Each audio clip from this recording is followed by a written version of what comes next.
Welcome to Zeitgeist Radio, the podcast for music lovers to expand their horizons into new and interesting musical subcultures. I'm your host, Morgan Rowe, founder of the Zeitgeist Academy. Each episode, I interview someone from a different musical community. Zeitgeist means spirit of the times, and my goal is to make that spirit come alive for you and help you appreciate musical communities you may not know much about. Before we get into the episode, head over to zeitgeistacademy.com/radio. You can see episodes and transcripts and also sign up for my newsletter. There's always more to a topic than can be covered in one conversation, so each week I send a deeper dive into something related to the topic. You'll also be able to access the archives to see past content. That's zeitgeist academy.com/radio. My guests today are Sharisa and Lydia McAnerney from the Tapestry Folk Dance Center in Minneapolis. Both of you, welcome to Zeitgeist Radio. Thank you. Thanks for having us. Good to be here. I'm so excited to dig into what this whole community is. So first of all, let's get a little bit background on you. Can you both introduce yourselves and who you are musically? Sure. This is Sharisa speaking. My background is actually more in dance than music, although I did start college as a musical theater major and have a decent amount of training in vocal performance. But in college, I made a right-hand turn into arts administration and never looked back. And so my career has been fully on the arts management side, primarily in dance, although I have worked with music and theater as well in various capacities. But I've worked a lot in dance education spaces and with dance companies as well. And I started at Tapestry about 9 months ago now as executive director. And then thrilled to be part of kind of helping propel this community forward. It's a really unique dance space in the country, dance and music, but space in the United States. Yeah. And I come at this more as a participant. I've been dancing here since 1986 and in the various locations where Tapestry's been. I was on the staff for about 6 years here. So in the early 80s or early 90s, I guess, I was on the staff and helped buy and retrofit this building. So that's kind of where, and I continue to dance. I've been a contra dancer and I've been mostly English country dancing now since my body doesn't allow for contra dancing quite as much. So, but I'm a regular volunteer here and I've gotten to know the staff and love seeing the changes that are happening here. So moving forward. I love it. Lydia, we have similar backgrounds. Yeah. Well, you brought up a very interesting thing, which is Tapestry is a physical space now, but that hasn't always been the case. How would you define Tapestry? What is Tapestry? I'm the newbie on the block, but I can start. Man, I should have written it down. Maybe later I'll go get it. But there's a quote on a quilt that's in one of our hallways that talks about the tapestry of community and the tapestry of dance expressions. And so Tapestry, yes, we have a physical building now, but we were an organization long before we bought a building. And we are so much more than a physical space. And the name is, I think, right is right. We have many different styles and many different kinds of people who come into our physical space and engage with all of these different participatory dance forms. So short, like Tapestry is a community. It's one of our core values. Tapestry is diverse community that comes together around the joys of dance and dancing together and listening to music together. That's amazing. And then it happens to also have a building now. Right. Yeah. Right. Yeah. I think just looking back over we've just celebrated our 40. Last year, we celebrated birthday parties at all of our events for 40 years. And just seeing those people come who have maybe not danced for a long time, even though maybe they haven't been in the building for, many years, people came out to see what we have become. And we are a community of people trying to weave together those different parts that make up who we are and what we do here.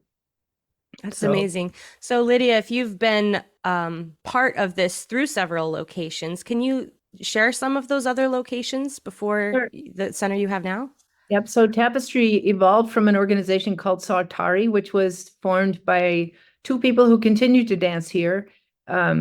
It was formed, and it was a for-profit organization. And at the end of the 5 years that they were not taking any salary and working any money, they worked with some volunteers from mostly from the English country dance community, actually, and to form Tapestry. And they found a building over in Dinkytown, which is near the university, and they were there for a number of years, and they got kicked out because of the rent increase. Moved around for a bunch of years, then found a home at Sabathani, which is a former school. We're there for 10 years. Again, the rent doubled and the space went in half. So we were kind of forced to find a building and have found our home here. And I was just reading an article this morning about, I remember sort of the dates, and we found this building, and I think 10 months later, we're dancing in the building. Wow. So raised $350,000 in that time, and had a little bit of a mortgage, and that was paid off in 2018. So we own this building free and clear, and it's because of the volunteers here. The staff has sort of been up and down. We now have an amazing staff, and I think things are going to change radically in the next few years with this amazing group of women who are running the organization now. No pressure, Sharisa. Well, but I will echo, like, this organization exists because of the value volunteers have placed in this community, and we still would not exist were it not for really invested, loyal volunteers who give a lot. And that's something that makes us really unique and special too. The level of volunteerism is quite extraordinary. Yeah. Awesome. Well, I looked up your mission online. It says the mission of the Tapestry Center is to create opportunities for participation in the joys of dance and music from around the world. So can we dig into that a little bit? How do you work to express that mission, and what does it mean to you? How do you make it real? So right now we have 10 programs that we host. They're dances that we host. Right now they happen to be primarily Eastern European based. So from all around the world is something we are still working to realize. But that has been represented in more ways over our history for sure. But we have 10 different forms. Many of them have live music, if not every week, then at least once a month. Some meet once a week, some meet twice a month. They all have different schedules, but these are dances that we host within our own organization. So we program them and cover the costs of them, all the things. But we also rent our spaces. And our rental agreements are contractual, and we're not running or taking ownership over any of the rental programs that are in our midst, but the diversity of our renters is also quite extraordinary and really energizing. And a lot of them have been around for a long time. We have a lot of long-term renters who have been here for over 5 years, some over 10, some over 15. Scottish dancers and karate and Zumba, and we've had belly dance and Chinese theater and many different things. And it just becomes a community space, and the building becomes a conduit for all of these different cultural expressions. And you see so many different things happening in the way that dance and music become a common language for people all around the world. And it looks a little different, but every culture has some form of dance and music. And it's really beautiful to see it come together in one space and get to witness that. That sounds amazing. So who are we talking here? Like, what types of people do you see participating, or what are some of the programs? You mentioned several that rent. What about some of your own? I'm just curious, like, what, I know contra dance and English. Right. You've mentioned those. What else is there? Well, what else is there? We have like Tapestry programs. So we have contra, we have English country dance, we have international folk dance, we have Nordic, Israeli, waltz, ballroom, Ballroom has really taken off. Every Yeah. Sunday night, there's ballroom here. They have live music once a month. And they're I would say between 30 and 100 people that come, depending on whose band is playing. And Nice. our numbers are growing. During COVID, we had some Zoom dancing. So English country dancing met as a social, but then we started dancing on Zoom, and then we were able to come back. Contra had some social kinds of things, and they came back probably last. International was doing some Zoom dancing. So people have been dancing, right through COVID. And during COVID, even people were still supporting Tapestry. There were the rental organizations, some of them continued to pay their rent. Oh, We did quite well we're able to keep our head above water during COVID. Yeah. So that's amazing. the support continues all the time. So And each dance community kind of has its own niche, its own group of people that come. There's a few people that will go to everything or multiples, but most different style has its own following. Contra brings its own people. You see more, I think, more intergenerational mix with Contra than you see with some of the other styles. We have a family dance that does once a month before Contra, and so we see a lot of little kiddos in the space. I've brought my 3-year-old to that one once when I first started, which was really fun. Nordic pulls from a very specific cultural community, and sometimes people outside of that come as well. But I would say it's more traditional to see people who identify as being Scandinavian.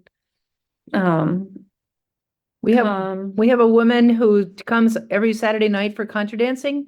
She has 3 children. All 3 of them danced in utero. So her daughter is now, I think, 7 or 8, and she is almost as good a dancer as many experienced dancers. So that's really fun to see. When she pays attention, she's a good dancer. She'd rather play, but she is also a very good dancer. But Rita always dances with somebody on her stomach or her back. So yes. That always makes me happy when I see that on the contra line. I think you're right. The generational connection, that's a big part of why I do it. Anyway, we could nerd out about that later. Both of my kids grew up here, and they're both excellent dancers. So, it's been a family thing for us. Yeah. So for the dances you put on, how do you, where do those come from? How do you select those? How do you choose what types of groups to include or to start or to put your energy into? Yeah, that's a good question. I think it's something that's being refined still over time, how that happens. Because right now, quite frankly, we're kind of full for space. So to take on new programs that we host as an organization would just be difficult because we couldn't offer primetime space unless we changed what we do currently. But what we have, I think, correct me if I'm wrong, Lydia, but international folk dance and Contra have been core to Tapestry since it started. Right. English country. Yeah. So those 3 they've just been in effect, those communities started the organization and they've never gone away. Other programs have come and gone. When I said with the audience, kind of each dance is its own community, that's kind of how it still functions. Each style of dance, participatory dance, social dance, folk dance, whatever term you want to use, we're starting to lean towards participatory dances to define what we do. They're run by volunteer committees. And so the volunteer committee decides the instructor to bring in, decides the band to bring in if a band is coming in, and oversees how that dance functions on a weekly basis. And then staff support it, obviously, with marketing and finances and administrative overhead and all that. So a new program coming in, the general process is some sort of proposal is created from the community or the person interested in running a dance in our space. And that is taken to the board of directors. And the board of directors considers it in light of mission, values, and if we move forward, then there's a set of agreements. If a community program, if a community dance wants to come under Tapestry's umbrella, then they have to agree to come under our leadership. and be invested in the community at large and not just their own community. We have just things that we talk through all that kind of relate to all of that. And if all of those are in alignment, and we, then we can move forward and instill a new program. We just initiated our own, like without an outside community group coming in to request a program. We just are this summer launching what we're calling our Tapestry class series, recognizing that we don't have space to bring in a lot of different groups and we can only represent so many styles in a limited amount of space and time.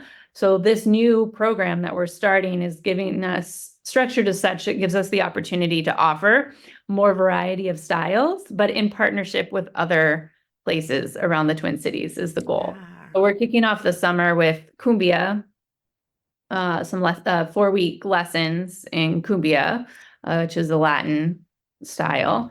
And as part of that, there'll be recommendations of where you can go to continue dancing around town. That's cool. Yeah.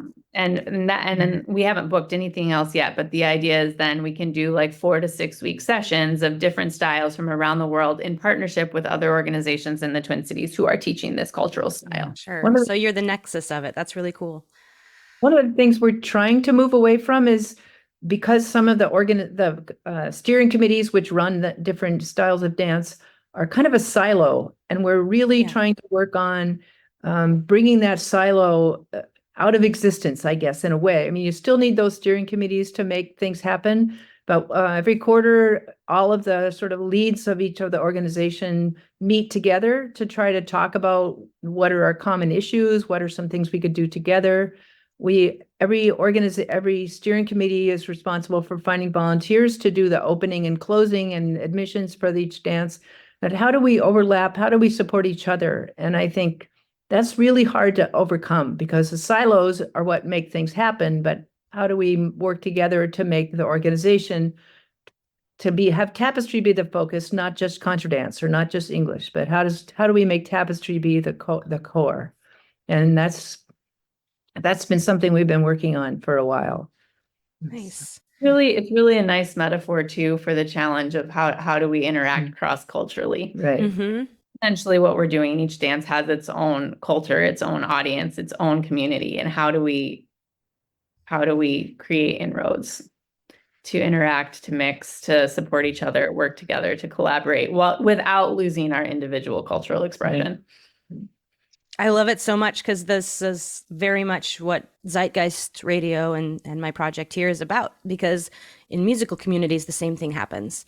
I'm classically trained, and I've had many guests on this podcast talk about the silos. We get siloed in this type of training that we have, the type of music that we play. And I think there's a lot of folks out there who want to broaden. I see you on another silo. I know what you do is cool, and I know you've worked really hard to get there. And I feel like I could maybe do something with you, but I don't know how you got there. Right. So kind of broadening these, just opening these conversations. So even just what you're doing, bringing people together, that's a huge part of it, and understanding, oh, you still have to sit there in the practice room and practice. I still have to do the work, but then I can, you struggle with the same things I do. There's like the sense of camaraderie. One of the things we're working on is we have once a month, on the 5th Saturday of every month, there's a community contraband. And last Saturday night, apparently there were 25 people sitting in the band area at the contra dance, which brings an incredible amount of energy. Yes. And one of the people who sort of wrangles that group is also an English country dancer. And we are trying to broaden that. We have one band that plays for English, and we're trying to broaden that. So we've approached her. Are there any contra dance musicians in that community band who would like to play English country dance music? And now we're starting to work developing the band, a different kind of a band for our English country dance. There are, I think, 4 or 6 people from that contra dance band that may be interested in playing English music. So trying to cross that over and, again, a way to change how the silo works. Mm-hmm. That's great. So one thing that was featured all over your website is the History Project. Can you tell me what is the History Project? Well, the History Project started, a couple years ago. We trying to clean out the office actually is part of what happened. But another volunteer, Sally Gordon, and I were having a conversation in the hallway about where did tapestry come from and how do we record that? Because we're going to be 40 years old pretty soon. And I know that there are tons of files and tons of information and people are getting older and we better record those stories. So the first part was to take about, 25 boxes of files and go through it and toss out things that we didn't need anymore. So, but the other piece of it was to do some interviewing. And so we had a man who used to work for StoryCorps, which is the organization in DC that records stories of people all over the country. He came and did a training with, I think, 6 of us to do, how do we interview people? What kind of questions do we ask? And then we did a bunch of recordings of people who are important to the organization, people who, Ed Stern, who was one of the Saltari owners and started, passed Saltari onto Tapestry. We need to interview him. We interviewed the founding board. We interviewed some people who were critical to the building. So just different people who had a story to tell that were getting older. We had a member who is the dancer who's now dead, who was in one of the concentration camps. And unfortunately, that Zoom did not work. So we don't have stories, but he was one of the very beginning international dancers. And when we have the information, we just don't have his voice. We just needed to record what has happened over the 40 years of Tapestry being around. And so we still have a lot of work to do. We sort of need to recreate still people to interview. And I think we're going to maybe start doing that this winter. It's hard to do that in the summer, but I think we still have, 4 or 5 people that need to be interviewed. So that's amazing. And then are you keeping this on archives? Obviously, there's a page on your website. Do you have plans for this project other than putting it on the website? At this point, we don't. I think we need to think about what else do we need to do. We have, we're going to try to talk to an archivist from the University of Minnesota to see what of the paperwork do we need to keep and how do we keep that? Where do we store that? Is that something that the U will keep? Could it go to the History Center? We're a pretty unique organization. There are a few other organizations that own a building, but our trajectory is quite different from most organizations that are all volunteer run. So we're also one of the oldest dance nonprofits in the Twin Cities.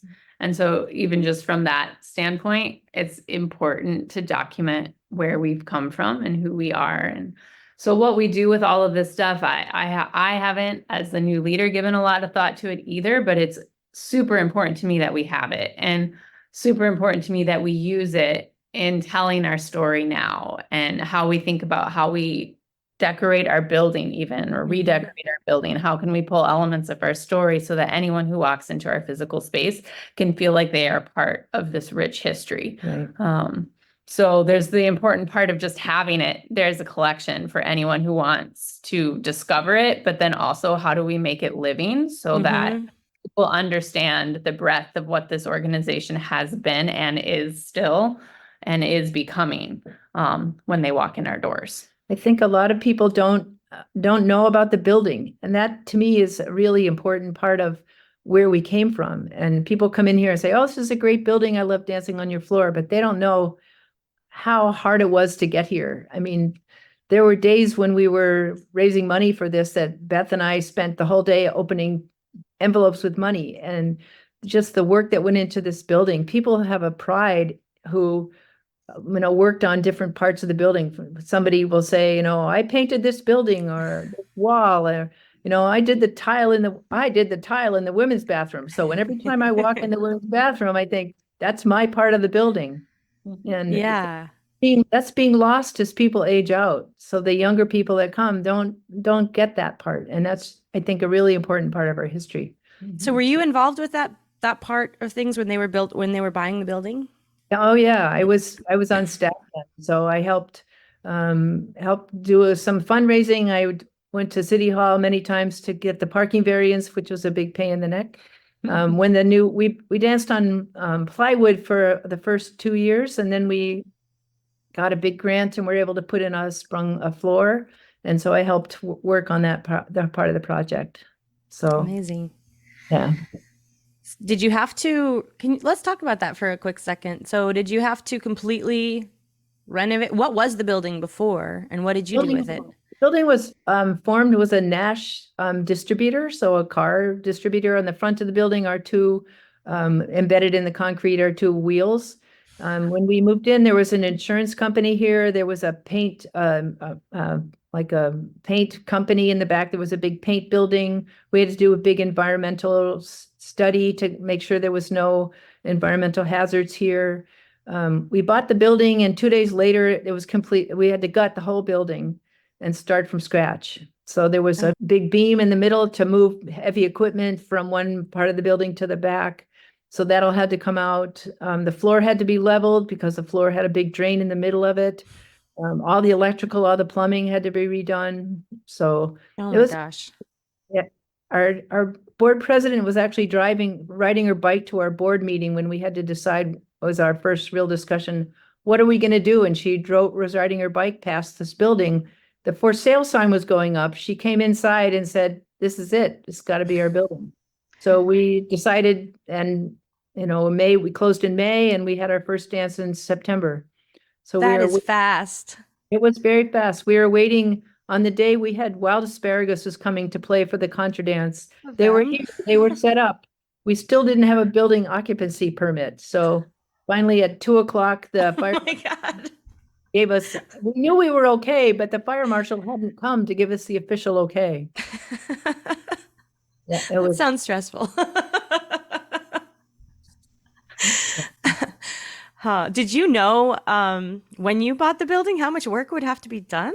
No. Oh no. We thought, oh no, we just take out a few walls and we'll put down a floor and it'll be really easy. And no, it wasn't. But we had one guy who gave, I think, 300 hours. He was here every single day. Many people came. Our architect was a Scandinavian dancer, and he gave, I think, 75% of his fee was waived for this. And we had 3 people who did all the work, paid people, but lots of volunteers. Yeah. Wow, that's pretty incredible. So the acoustics are really good. We've had HVAC changed several times. I think we have probably as much air coming in 12 times an hour. I think the air changes over. So our building is very safe. I think, knock on wood, we've never had a COVID case in here. So that's pretty good. I had on this podcast, I had Lindsay Dono, who's a contra dance caller out of Seattle, and she has a whole presentation on the HVAC. I don't know if we talked about it on this episode, but in some of the materials she sent me as we were preparing for the episode, there's a whole presentation on the air, like someone did a study on airflow and temperature during a contra dance. And it's pretty funny. You can see when the waltz break happens, the temperature plummets. And then when the dancing starts back up, it like shoots back up. We have a volunteer who's kind of the HVAC expert, and he has a CO2 meter on his belt. He manages all of that. He changes the filters, and he can tell you like exactly when the HVACs have to kick in at a higher level during a dance. Like he'll track the exact time. So he probably match his data to that report. Probably so. Yeah. He might have contributed the data to the report. I hope you're enjoying this conversation with Sharisa and Lydia. Don't go anywhere because we get into some really cool stuff about what is coming up for Tapestry. But I wanted to ask you a favor. If you enjoy Zeitgeist Radio, please follow me on social media. I have a Facebook and an Instagram page. So please take a quick second, open your social app, give me a like. I'm especially trying to grow my Instagram. I don't have very many folks following me over there. So if you have an account, I'm at Zeitgeist Academy on both platforms. That's ZEITGEIST Academy. Thanks a million. Now, let's get back to the interview. I'm curious, let's get a little more personal. So, personally, what brought you to Tapestry in the first place? Mine's shorter. Yeah. Well, I'll go first and then let Lydia say. I knew about Tapestry because I grew up in the Twin Cities and I was a dancer, ballet, from the ballet side of things, and then branched out beyond that into modern and contemporary and jazz. But I knew about Tapestry in high school because my friends would come here for a Thursday night swing dance. And I came a couple times as well. So when I saw the job posting that I applied for last summer, last fall, whatever it was, there was at least that familiarity. Like I knew a little bit about the organization, but otherwise, a lot of my learning about who Tapestry is and has been has come since I was hired, and really diving in and getting to know people, starting to get to know people, because there's a lot of people who've been here for a long time. I've only, scratched the surface a little bit still, but yeah, it's, my background's in dance. And so in my work, I'm always drawn to dance organizations, and where dance is being used to build community and where dance is used to actually make tangible differences in people's lives. That's, I think, why have spent a lot of work in education spaces. And so Tapestry definitely fits the bill on that side for me, for personal meaning in my work. And Sharisa brings that broad spectrum of experience. And I think executive directors heretofore have been more focused on just what is Tapestry now. And Sharisa's looking at what can Tapestry be. And I think organizations always have a cycle. And I think we were at a bottom of the cycle. And now we're really moving up. And we have 3 other people who work here who are just wonderful people. And we're really going to see some changes happen. And I think that's going to be hard for some people because we need to change. We need to, be more open to things. So my story is a little bit different. I think when I was in high school or college, I went to a contra dance in my hometown in New Hampshire, and I had such a great time that I ran home 3 miles in my bare feet. And I've never forgotten that. I went to college in Maine and Vermont, and I didn't do any dancing at all. I played sports, but when I moved to the Twin Cities in 1986, I knew one person and realized after 6 months that I better do something to meet people. And I went to my first contra dance at the People's Center and didn't talk to anybody, had a wonderful time, went back the next week. Again, didn't really talk to anybody. And then the third time I went back, there was a man there who had a potluck dinner before a dance in St. Paul, and he invited me to come, and I went and started meeting people. And that's my friend group. That's been my community for, almost how long? Almost 40 years. So, and those people were just so important to me. And I've done international dancing a little bit. I've done English country.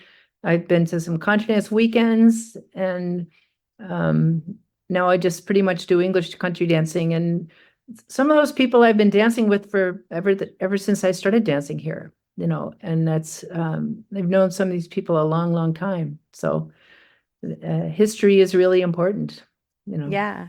Was Tapestry in existence? Like, did they put that on that dance that you went to, or were you part of the group that was forming it? Oh, no, I was that dance. Tapestry had already been, they started in 83, and so 3 years later, we had lost that first space when they were moving around to the People's Center, which is a place on the West Bank. And we were there, and then we found the place at Sabathani, and that was home for 10 years. So, got it. Sharisa, do you participate in any of the communities? I have tried to come and visit at least each dance once. I've been to a couple twice, but I have a newborn and 3-year-old at home. So most of the time when these dances happen, I'm at home doing bedtime in this season of my life. Yeah, that makes sense. You're forgiven. I want to say that when Sharisa came, the first thing she did was meet with everybody who was important, people who are active here. So people know who she is. I think our former executive directors never did that. And I think that's made all the difference, is that even though she maybe isn't coming to dances, when I say, or someone says her name, oh yeah, we know who that is. And that's really important. So yeah, because each one's going to have their own needs and their own kind of culture. It's like microcultures within your little microculture. That's amazing. So let's step now outside of you. Say there's someone who is interested in coming to a Tapestry event. has never been before, is maybe a little nervous about going into, maybe a friend invited them.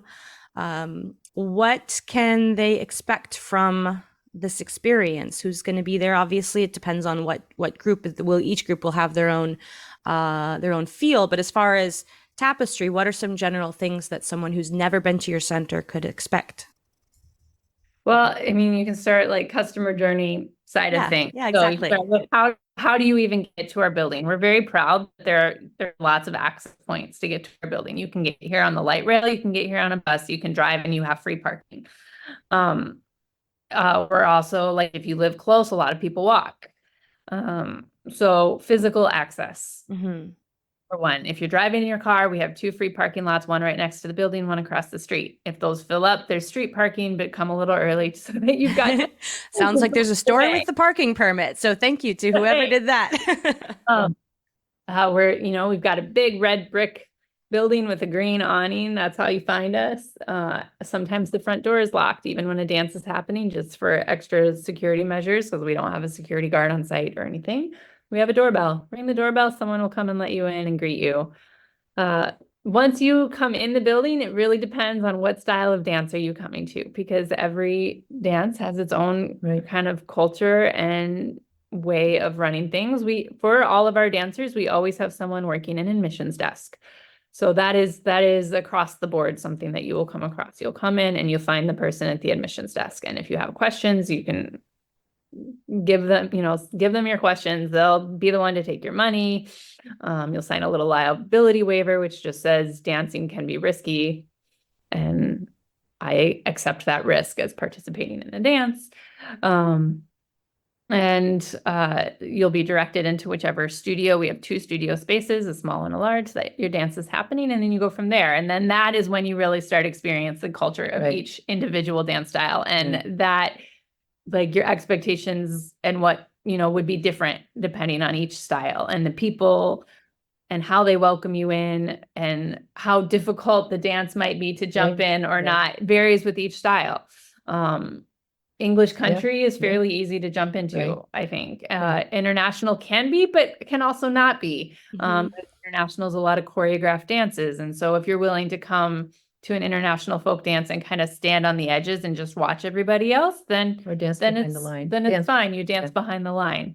But if you're not comfortable with that and that makes you feel a little weird, then get to know some other people first, or see if there's a lesson, or the first week of every month is meant to be a more beginner focused for all our dances. So make sure you come that week first, so that you aren't as intimidated by some of the styles. Well, I think every dance that we offer has usually teaching at the beginning, even if it's not the beginner focus. But English country, mostly it's people who have been before. Last night we had dancing and we had one new person. So there was 5 or 10 minutes of, here's the geography, here are some of the basic steps. And contour dancing always has a lesson for half an hour. International dance, the first hour is a teaching of some different dances, and those are done during request dances. Nordic, there's always a lesson. Israeli, there's always a lesson, even if it's not very long, but new people always get a chance to learn what are the basic things you need to know for the so dance. Be on time if you want the lesson. And we have name tags so people can wear a name. We encourage people to wear a name tag, and familiarity is a really nice thing. We have member buttons for members. So I think including people in the community is a really important thing we talk about at different meetings. So we also have what we call our dancer rights and responsibilities, which you can find on our website. And we're working on how do we incorporate and live this out in action better, and make sure everybody who comes in is aware, and also if they have an issue, knows who to talk to if they have an issue or just need some support. But these are a set of agreements that we ask everyone who comes into our space to abide by, including renters. We ask them to view them and transpose them to whatever they're renting the space for, apply them in their own way. And I have a right as a dancer to these things, and I have a responsibility to these things, and this is how we cultivate a safer environment for everybody to interact. Can you give some really quick examples of what those might be? Oh boy. I think it's like being accepting of other people, having the right to say, no, I don't want to dance with you, and not being someone that asks her, not being offended. Um, Being able to say if you're uncomfortable with touch. I think just being bodily aware of people on both sides of the equation. Being sensitive to, not wearing perfume, that just trying to be aware of the space. I think those are some of the basic things, but Yeah. Folks who may not be dancers, it's a big deal to be able to say no. yes. And it can feel really awkward. And I know there's been a lot of conversations, at least in the contra space, about Oh, yeah. really making sure people feel comfortable. And when someone tells you no, to just not take it personally. It's not a big Right. deal. Like, Right. who knows what's going on? Like Yeah, being that's able to important. say, I have a bad shoulder, please be careful of my shoulder. Or, I think just being able to say what's important and what's necessary for you to have a good dance experience. And being able to say that. I think we don't say that enough. I think new people, somehow we need to be able to say that to new people. Like, make sure you look at this little sheet of paper to make sure you know how to behave in this space. Or how you're supported in this Right, space as exactly. well. Yeah. If Yeah. someone is making you feel uncomfortable, what do you do? Right. So that the space is not ruined for you and you never come back. Like, that's not what you want. So you want it to be an open place. Yeah. Right. If there are issues, do they come to you or do they come to the organizers of the? It varies, and this is one of the areas where we have to do a little bit of work so that people have a more clear pathway. Generally, it comes to the office staff, because that is the communication, like Right. the communication pathway that's most publicly Right. visible. And we say that we welcome that. Send your feedback to staff@tapestryfolkdance.org. And then I vet that, and sometimes I'll forward something on to the program organizers to respond. Sometimes I'll respond myself. Sometimes it's both. Yeah. There's very few very large issues in our history, but if there is a larger issue that is just more sensitive, it goes to the board. Yeah. For our dance weekends, there's usually somebody who's, I don't know what they call it, like a troubleshooter person. So, it's announced at the contra weekend. We always have somebody, if you have an issue, please go to this person. Usually the caller or the person who's instructing is the go-to person, or the opener. The person who's opening is sometimes a responsible enough person that you would go and talk to that person if you have an issue at a dance. But generally, there's not really very many issues. I think they're taken care of at the particular dance, or we've had a few people who were needed to be reprimanded, but that's very far and few between. So. Yeah. Well, I love that you have that rights and responsibilities, because that I just have seen how much work has gone on in the contra scene about making contra a more of a safe space, especially for younger people who may not be as good at boundaries, or anyone, not necessarily just younger folk, but with what your organization does, that's so great to have that structure built into the organization so that all of the dances, everyone is, it's a safe place for everybody. I know how much work that is. So thank you on behalf of all the dancers. One thing going on in the contra world, of course, is language. And I know on both coasts, gender-free language is happening here. We're kind of not there yet. Sometimes there's larks and ravens, but larks and robins. Sometimes there's not. Mostly there's not. And I think that conversation has been going on for a number of years, and some of our callers are not as interested in that. And I think we're hopefully being a little more open about it, but that's slow here. Yeah, we could probably have an entire episode. I probably will reach out to someone in that Right. community about that conversation. Is fascinating. Yeah. And yes, that's been a big movement on the West Coast. So I want to go back, because you mentioned a weekend, and I saw on your website as well that you have special events. So we talked a lot about your regular programming, your regular dances, whether they're weekly or bi-weekly. What are these special events? Can you tell me, like, how do you choose what to program? Who organizes them? What are they?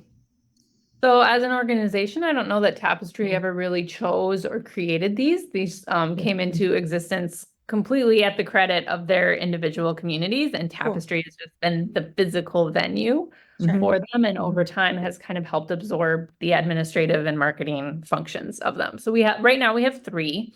They're good. We'd always be open to more, but it's not necessarily something we're pursuing as an organization. I think we would address it if a community came to with an idea and chatted to us about it. Yeah. But we have English Country Dance Weekend, which is coming up the first weekend of October this year. Lydia can speak to that because she's on the committee for planning it.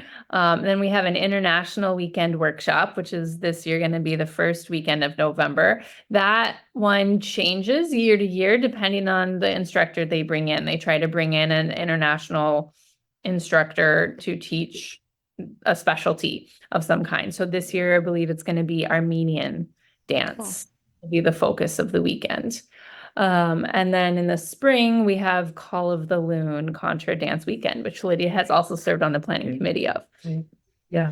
So on those weekends, do you have to like kick out somebody who like normally would have the dance on? We kind of have an internal agreement with all of our programs. Like the weekend that those happen, they either cancel or we try to find them another venue. And that's, organizationally we cover the cost of that other venue. So that they can still hold their own dance just somewhere else in the city. Yeah. Yeah. So the Contra Dance Weekend, Call of the Loon, has been going on. I think this next year will be the 12th year. And that was the brainchild of a couple of people who had been traveling and gone to Contra Dance weekends in other parts of the world and said, we should be doing this. We should be having this. So I think we had Wild Asparagus, maybe the first year, and we've had people from next year, I think we're having Damn Beavers coming. I think there's some of them from the West Coast. The English Country Dance Weekend used to be organized for 40 years, was organized by the Country Dance Co-op. And that was a weekend event that was English and contra dancing. And that organization has kind of gone, they used to do the weekend and then they did the flavored ball in the winter. And that organization is kind of, people aged out, people, couldn't help anymore. So Star of the North has been, I think this will be our 3rd year of doing Star of the North. So that weekend has sort of been absorbed by the English Country Dance Steering Committee.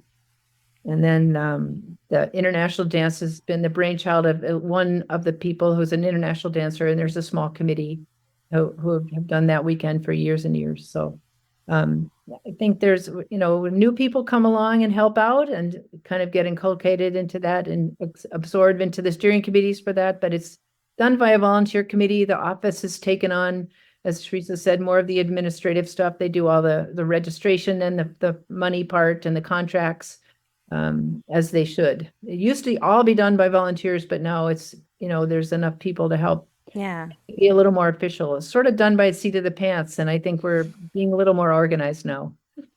That's awesome. How many people come through your center in whatever time is meaningful? A week, a month? What would a guess be? So the data we have gathered this year so far, we have around 600 unique individuals who come to our dances in a given month. And now the total who attendance is more than that because a lot of people come to more than one thing, and Contra happens every week, and so we'll have a crowd of 60 every single week. We're just counting that 600 number is just one individual, but that is our average, 600 individuals, and that is not rental inclusive. That is just Tapestry programming. Wow. Do you ever just kind of sit and meditate on the impact this is having? Everyone comes together, 600 people. There's not a ton of time in my day. Maybe not meditate, but do you ever just kind of get a little overwhelmed? When I have the luxury or just the need to take a step back and think, and it is important to do that. You do need to, especially as staff, because if we're not attending the dances in particular, it's easier to get detached from what's happening. I think the people who attend the dances, they're seeing it. They're seeing the joy on people's face and they're in it. They experience it more. And when we're working in a business day in the office, we're a little bit more detached. It takes a little more effort to remind yourself of the impact of what is actually going on here. And numbers like that definitely help. But also getting the testimonials and just taking the moments to pause to just really acknowledge what it means to people collectively and as individuals. It's important. I think one of the things that's helped the staff, which has never been done before, to my knowledge, is Sharisa organized meetings with all the steering committees of all the programs. So the staff, an hour, 11 hours to meet with all their 10 hours to meet with all the program steering committees. So 3 or 4 or 5 people sat down at this table with all 4 staff members to talk about what happens, how does it work, what are things that are important to you, what do you need from us? And that, I think, really helped the staff understand in a different way what happens. When you see the numbers, you see the money that comes through, that gives you a certain picture, but actually meeting those people, which some of the staff members had never met any of those people, and they know their names, but they don't know the people. And I think that will really help us in the long run to know what happens. And the staff also met with all 3 steering committees for the program for the weekends. And that just gives a different picture than just sort of seeing the numbers come through or getting the complaints or whatever. So, we've been in existence. This is why the History Project is so important too. We've been in existence for 40 years and we have very little data to measure the impact of those 40 years. We just have stories. Yeah. Right.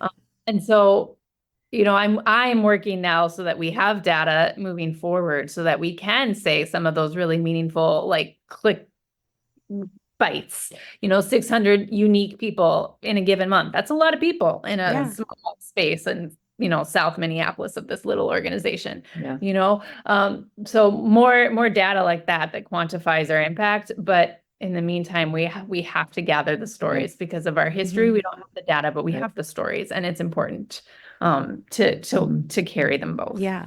And dance is story too. Like these story, I mean, some of these traditions are hundreds of years old, and it's important to these people. Like the dance is telling us. I know at least a lot of the international dances are telling stories anyway. So these stories, you're just continuing on.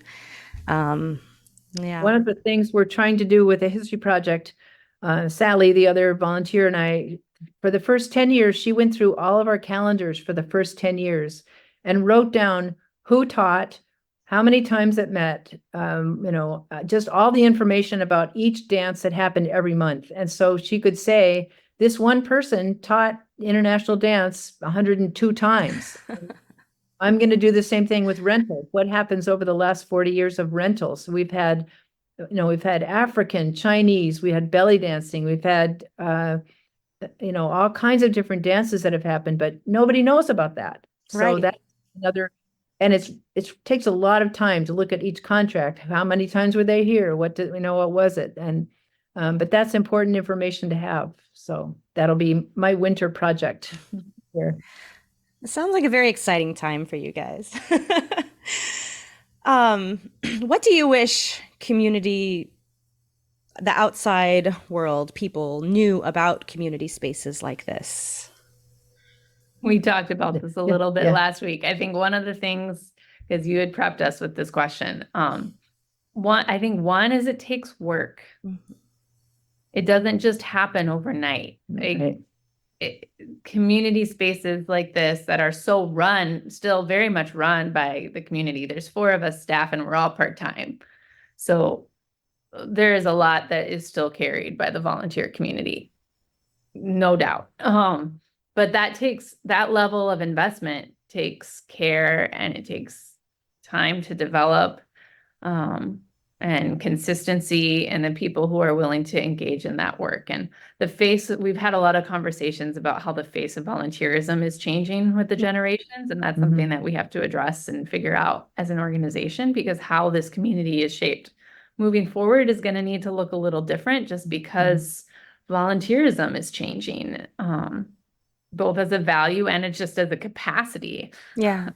Younger generations. So how do we continue to have the level of community investment that we have, that where volunteering is not the path to making it necessarily. Right.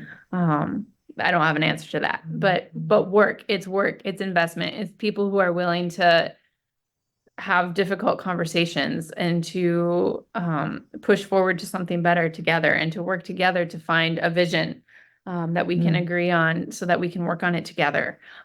It's living out the dancer rights and responsibilities types of things, so that we know how to offer respect to one another.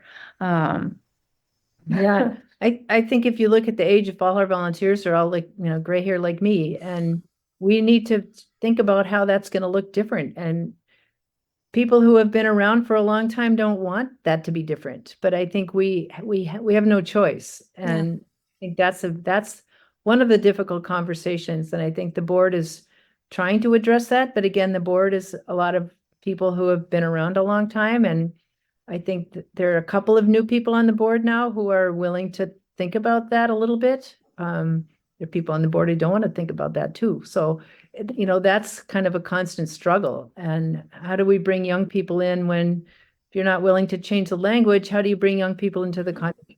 If you're not willing to look at things from a different point of view. And I think people are starting to realize that they need to do that. And to me, that's really exciting. And the willingness to think about change. And that's hard. Yeah. It's very exciting. Like I said, exciting time for you right now.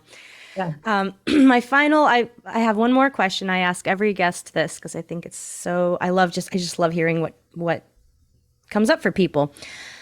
Do you guys know what the word zeitgeist means? Actually, Yeah. So it's a German word, means spirit of the times. And it refers to kind of the feeling, spirit, like the feeling of any particular culture or moment. There's a zeitgeist of today, and then you picture this, what it felt like to be alive in the 90s or the 70s. Very different spirit of the times. And this also applies, I think, to microcultures. So, within a smaller community, what is the spirit of it? And I think that's basically what you guys do, is facilitate all these little zeitgeists to thrive. So there's a term that I don't know what other word to, I didn't know of a word for it. So I made one, a zeitgeist moment, where you're doing something, whether you're dancing or playing music or listening to music or watching something. And we all have that moment where we connect to something higher than ourselves, bigger than ourselves. We connect to the community in a very meaningful way. I call that a zeitgeist moment. So I'm going to ask each of you what was either a recent or a memorable zeitgeist moment for you. I'll go first so that you can kind of think about it a little bit. The zeitgeist moment I wanted to share with you was, again, I went to college in St. Paul, right across the river. And I grew up contra dancing. I was 8 when I started, and we went to this little dance in Montana every single month. It was just monthly, and it was just the most fun. I looked forward to it every month. And then I went to college. It's kind of harder to get around off campus if you don't have a car. And I just was craving. I was like, I gotta go dancing. And so I remember going to Tapestry. I was a poor college student, hadn't gone dancing in forever. And it was my first out-of-state dance experience. I'd never danced with that many people. Like our little dance in Helena, Montana was probably 20 people every week. You'd have one line and sometimes 3 or 4 sets, and that's it.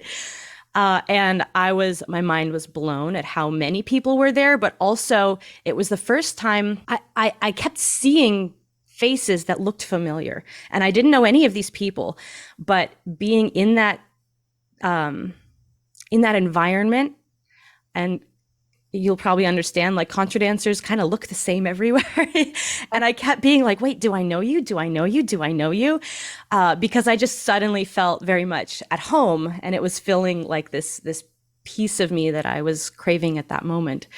And that was the first time I'd ever felt that. I now know that that's common. And everywhere I go, I'm like, wait, do I know you? Have I danced with you before? Sometimes the answer is yes. Sometimes the answer is no. But that was memorable to me that evening, because that was the first time that I had ever expanded that community and yet found it was the same. It was the same community. So that's the one I wanted to share with you. I'd be interested in each of yours. Totally understand that. I think for me, maybe I have them quite a lot, is when I'm dancing and I remember vividly this happening at maybe 10 years ago on the contra dance floor, when there was, the right music and the right dance, and I just get into the flow and I think, I am so happy. Mm-hmm. And that happened last night. There was a dance we did last night and it was recorded music, and the dance was going well and I didn't make any mistakes, and I just getting into the flow and just feeling like this is so right.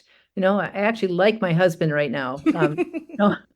It's just being in the flow of the dance and not worrying about what anybody thinks or what else is around me. It's almost like not even noticing what's around me. Mm-hmm. And I don't find that very many other places. It's just very, very special.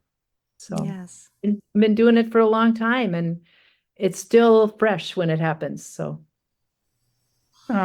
when I get asked similar questions, I have one story that's just kind of my go-to story because it's just stuck with me for a number of years. And one of my first positions out of college was with an organization that did an international training program that ultimately used dance as cultural exchange. And so, students would come and train for a while together, but then we would travel. And so I did a trip to London during the summer of the Olympics, and worked with a neighborhood in the neighborhood that the Olympics were at, of the Olympic Stadium. And there was a community group of churches and I think other organizations that put on an arts festival for the neighborhood during the Olympics. And they had a screening room where you could come and watch the sports, but then there was all sorts of activities happening around it. And so we assisted with this festival. And one day we just put on some music and just had some dancers out there just doing follow along simple moves to the music for everyone to just kind of have a joyful moment. And we had toddlers toddling around this church grass, and we 80-year-old men trying to do high kicks at one point, people twirling, and it was just the most beautiful example of how dance and music can transcend so many boundaries. You don't need language. It's a language of its own, and it's a way people can connect on it just apart from anything. And it was just one of the most joyful connected experience with a bunch of strangers of all different ages, of different races, in this little neighborhood in London on this random day. I love that. But yeah, it's just always that. That's why I love dance. That's why I love the arts, is because of that ability to connect people across. Yeah.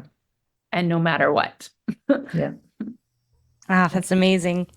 Well, Sharisa and Lydia, thank you so much for coming on my podcast.